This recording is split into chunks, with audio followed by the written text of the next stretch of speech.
30 April 1945। এটি ছিল Adolf হিটলারের জীবনের শেষ দিন আর জার্মানির জন্য এক চূড়ান্ত অন্ধকার সময়। বার্লিন তখন ধ্বংসস্তূপ, চারদিকে ধোঁয়া, আগুন আর গোলার শব্দ। সোভিয়েত সেনারা শহরের একেবারে ভেতরে ঢুকে পড়েছে। যে হিটলার একদিন ইউরোপ কাঁপিয়েছিলেন, সেই মানুষটি তখন মাটির নিচের এক সংকীর্ণ বাংকারে বন্দী, একাকী, পরাজিত, ভেঙে পড়া এক মানুষ।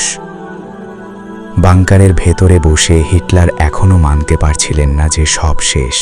জেনারেলরা একে একে পালিয়েছে, সেনারা আত্মসমর্পণ করছে, বিশ্বস্ত সহযোগীরাও মুখ ফিরিয়ে নিচ্ছে। রেডিওতে শুধু পরাজয়ের খবর। তার চোখের সামনে ভেঙে যাচ্ছিল সেই 1000 বছরের সাম্রাজ্যের স্বপ্ন।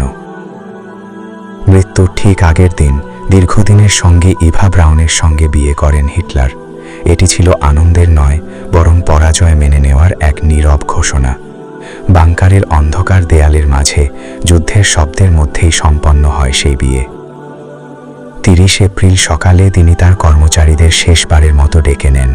কারো চোখে জল, কারো মুখে নীরবতা। হিটলার তখন আর সেই আগুন ঝরা বক্তা নন, তিনি ক্লান্ত, ভাঙা, পরাজিত এক মানুষ।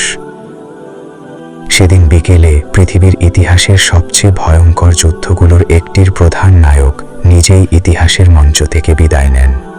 বাইরে তখনও গোলাগুলি চলছিল, আর ভেতরে শেষ হয়ে যাচ্ছিল এক ভয়ঙ্কর অধ্যায়। যে মানুষটির নামে লাখো মানুষ কেঁপে উঠত, তার মৃত্যুর সময় আশেপাশে ছিল না কোনো উল্লাস, কোনো সম্মান, ছিল শুধু ধ্বংস, নীরবতা আর লজ্জার ছায়া। বার্লিন পতনের পথে, নাৎসি জার্মানি বিলুপ্তির দ্বার প্রান্তে। ইতিহাসের কঠিন শিক্ষা। হিটলারের মৃত্যুর দিন আমাদের মনে করিয়ে দেয়, ক্ষমতা চিরস্থায়ী নয়, অত্যাচার কখনো বিজয় আনে না, আর ঘৃণার উপর গড়া স্বপ্ন শেষ পর্যন্ত ধ্বংসস্তূপেই পরিণত হয়।